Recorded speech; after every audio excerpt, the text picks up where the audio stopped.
Berlin really overrated? How much does it cost? Can you even find an apartment, let alone a job? These are the things that I am going to be asking two amazing Berliners so that you can get the scoop. Let's go.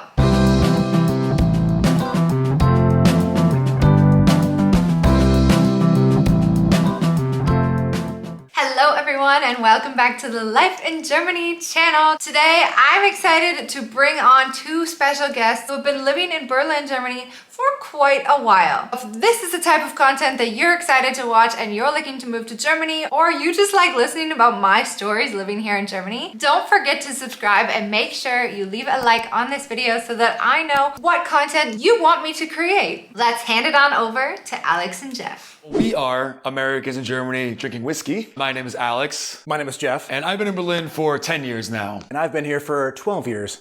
So got here a few years before. Whatever. Little Alex here. Where are you both from? In the States, right? Yep, from the States. I'm from the little state, Rhode Island. One thing that's bigger is California, which I am from, the Bay Area in California, and now live in beautiful, well, not right now. Beautiful sunny It's winter, but. We're not there yet. Sorry, we're like a married couple. We've been together too long. That was gonna be my next question for you guys, actually. How did you meet? I'm sure you've explained it somewhere in one of your videos, but what's the story? I don't think we have. No, we explained it in the podcast. We didn't explain it in the YouTube channel We yet. haven't. No. It's a mystery. Well, I think I'll start since I arrived before you. You know, get the story started. All right, that's fair. I'd been living in Berlin for a while, started dating a woman who's now my wife, so things worked out. And she works at a German Kita, kindergarten, whatever you want to call it. And within the first few weeks, she said, hey, let's meet some of my colleagues. And Alex was one of our colleagues, so we met there. And then we kind of hit it off, and we really started becoming friends when we started recording our podcast together. And yeah, now I see him like 3-4 times a week. It's kind of a lot. Okay, I'm gonna ask you a question now, and you have to answer as short as you possibly can. Do you think Berlin is overrated? No. No. Why?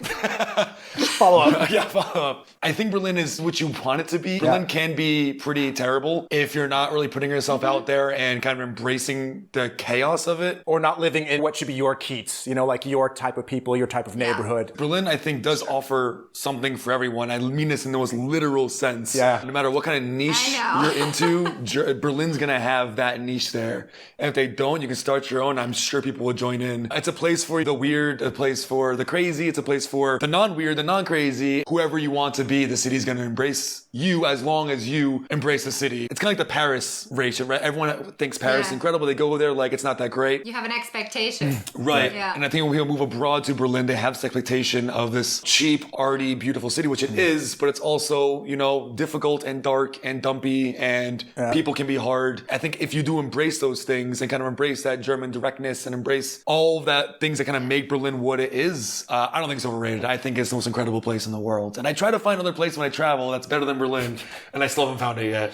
Berlin just has so many layers, and I've lived in Munich for a bit, and I've traveled to so many other German cities, and you just cannot describe Berlin in one sentence because every district is different, and within each district, there's different sections. There's really a place for everybody. You just have to give it time because Berlin is not a place that is going to impress you off the plane. It's not Paris or London, but if you give it time, man, it's just a pretty cool place. And if there was one word I would say for Berlin, I think it would just be freedom. So where do you guys live now in Berlin then? Like which neighborhood? So I live down south in Neukölln, which a lot of people think is a dumpy neighborhood, but I think it's beautiful and I love it. It's full of a lot of Turkish and Arabic people. So the food there is really incredible. The people are really friendly. Now, I live in Prenzlauer Berg, so in the northeast, former east. I didn't say it like that.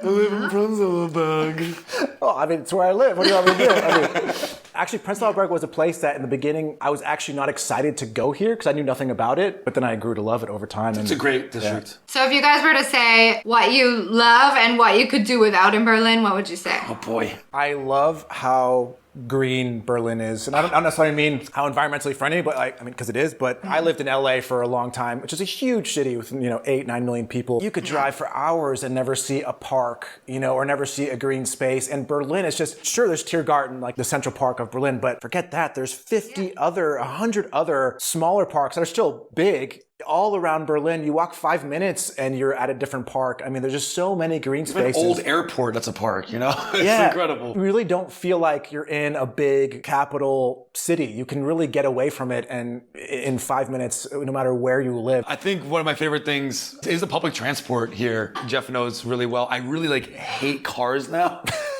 Like I see a car in the city, I'm like, why are you here? You don't need to be here. Take the S-Bahn, take the U-Bahn, take the tram, use the bus, take a taxi. I don't care. You don't need your own car. And like I get in this rant. I'm totally with you on that one. Okay. So I guess in one sentence, what I could do without is the cars in the city. There's too many cars in the city and not enough walkable areas. You combine both of those into one. I combine them into one thought. What I hate about Berlin, the red tape and bureaucracy, and I would associate that with Berlin just because Berlin, it's where the government is, it's where like the biggest Ausländerbehörde is. It's underfunded and it's very poor. Yeah, it's also underfunded. Like Bürgeramt, Ausländerbehörde, they don't have enough employees. They don't have enough kindness. They don't have enough understanding. And living in Berlin, unfortunately, you have to deal with those offices a lot. And I could absolutely do without that. Even after living here 12 years, I still don't know the rules. Like things...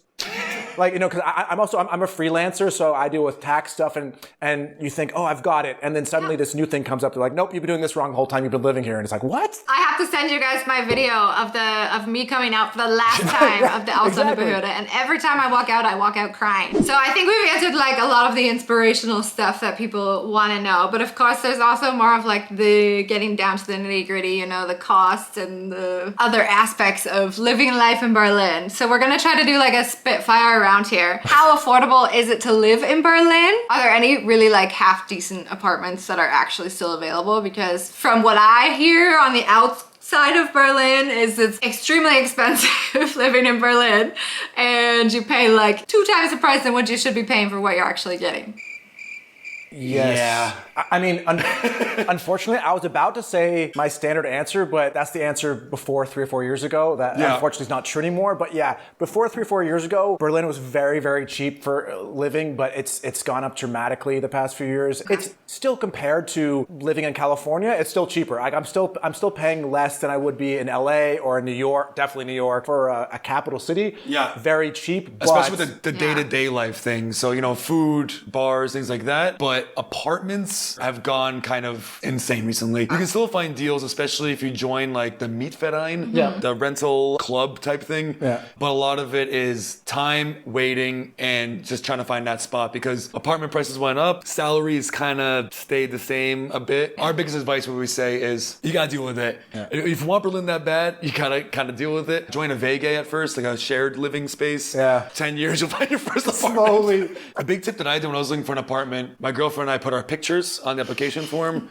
She did all talking. I just didn't speak. As like unethical and ridiculous that it is, if you're German, it's easier to get an apartment. The thing I've heard from a lot of our friends who've gone through this 6-8 months looking for an apartment, in the end, they all find them through friends and connections rather than websites. You're never going to get a call back. Or if you do, there's 100 people at the open house. Ask your coworkers, ask your boss, ask your friends, post in Facebook groups. Hey, is anybody moving from one of your buildings? That sort of thing. Because apparently going through the normal channels, like the actual websites, like Immobilien Scout, it can be difficult. It's difficult. Jobs. Do you have any ideas of what the job market is right now for English speakers in Berlin? A lot of it is teaching. If you have a teaching degree and you want to teach in a bilingual school, and general startup scene stuff. Berlin is huge. A lot of startups here too. That hire internationally all the time. Customer service, IT. Yeah, it has to be an industry or position where they're really going to like look beyond the fact that you don't speak German, or it's something where they really need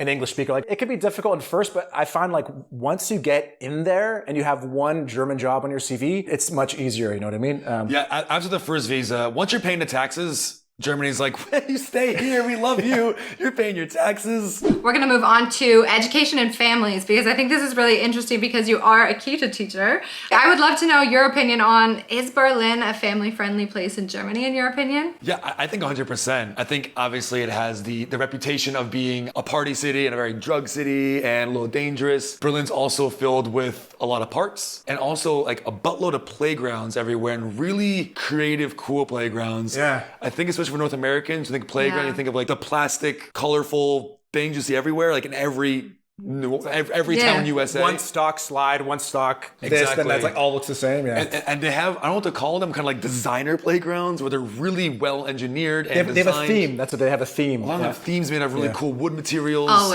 Nature playgrounds, adventure playgrounds where kids learn how to build their own forts using tools. There are a lot of kindergartens here. There are a lot of schools here. Obviously, hard to get a spot in kindergartens all around Germany. Berlin is no exception to that. I mean, you know. Yeah. Before I lived in a big city, I thought, having kids grow up in a city can be really stressful because a lot of different factors going on, things happening. Sure. But then I realized I grew up in a small town, and in small towns, there's nothing to do. So people, when they're 13, 14, 15 years old, that's when they start, experimenting with drugs and alcohol and different things in a non-safe way. You got to fill that time somehow, right? Exactly. And Berlin is filled with activities for children. There are a lot of Jugend clubs and things to do for kids. And I think Germany generally is a very forward-focused country when it comes to early childhood education. So to wrap everything up, I would love it if you guys would share your best memory of your last years in Berlin. One of my favorite memories from the past, I think it was last summer, there was this great music festival here called Tempelhof with Sounds. Ah, nice. And that's at the old Tempelhof field, which is the old airport. It was just a beautiful day. All our friends were there. The bands I discovered some new bands I never heard of before. The vibes were just there. It was such a, I don't know what it was. I've been to a lot of festivals and music things before, but this one specifically just for some reason makes my heart sing, and I loved it. I always have good days. I don't know, it's hard to pick one out. Berlin, which a lot of people don't think about, is surrounded by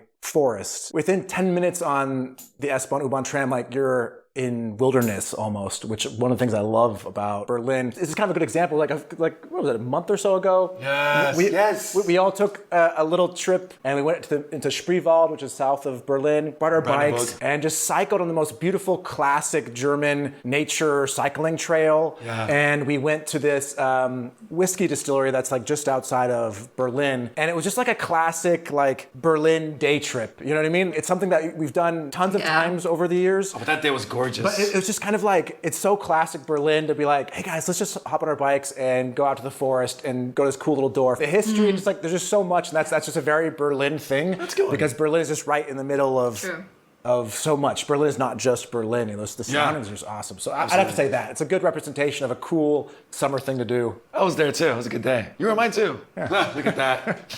So should people move to Berlin in 2024? I'm going to say no, so the housing market doesn't go higher.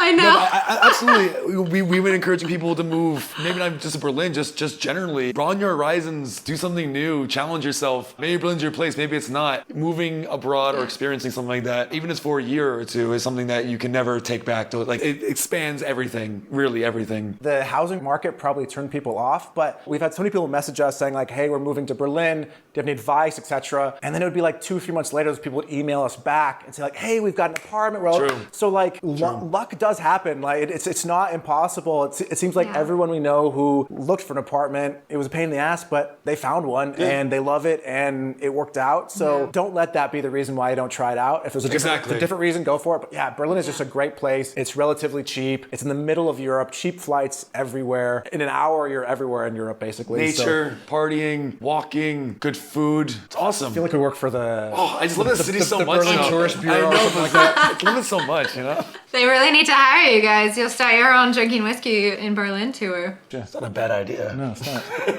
Awesome! Thank you guys so much for answering all of my questions about life in Berlin. Thanks for having us. Yeah, thank you so much. That was really fun. I really enjoyed myself. And that's a wrap. If you have any questions for the guys, please leave your comments down below. Don't forget to head to their YouTube channel as well. Give them a like and a subscribe so that we can all continue bringing amazing content about life in Germany here over onto YouTube. Vielen, vielen, vielen lieben Dank und wie immer, bis später.